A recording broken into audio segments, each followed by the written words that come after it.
Негізі мен не үшін тоқтаттыңыз? Өзің біліп тұрсың не үшін тоқтаттың? Жоқ, сіз мені қызылға тоқтаттыңыз, қызылдан өтіп кетті деп. Телефон болса басқаша сөйлемеші, тура біліп тұрсың ғой не үшін екенін. Дұрыс қой, қызылдан тоқтат. Неғып езер ғой сықпадың? Жоқ, мен неге қызылдан өтіп кетті тоқтаттыңыз, дұрыс па? Ау? Жоқ, айтсаңыз қызылдан өтіп кетті дедіңіз, дұрыс қой? Қызылға дедіңіз. Мен жасылға өттім. Но бірақ үлгермей қалдым да қызылға тоқтаттыңыз, мына бетіне өтіп кетті деп, тұрдыңыз да сосын газды аш дедіңіз да бәрін тексердіңіз көріп.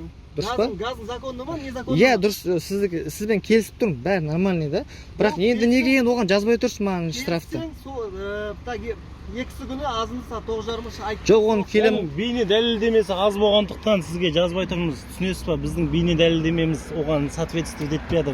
Сіз дәлелдемей Жоқ, сіз соны көрсету керексіз ғой, дұрыс па? Кім? Не үшін тоқтатқаныңызды? Нені көрсету? Сіз көрсету керексіз. Жаңа ғана телефонда болса не үшін басқа сөйлеп тұрсыз? Жаңа айтып тұрмын, кешіріңіз.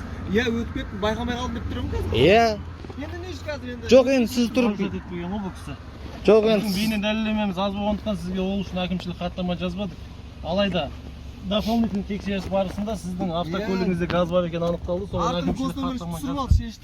Мемлекеттік номерін шешіп алдық. Сізге толық көлемде айыппұл. жоқ, оны не үшін ашасыз сонда негізі багажникті? Кім? Кім ашады? Сіз аштыңыз ғой мысалы? Сіз аштыңыз ғой. Сіздің түсіретін камераңызда жоқ. Ұстама бөлмейді. Міне 128. Мына номері.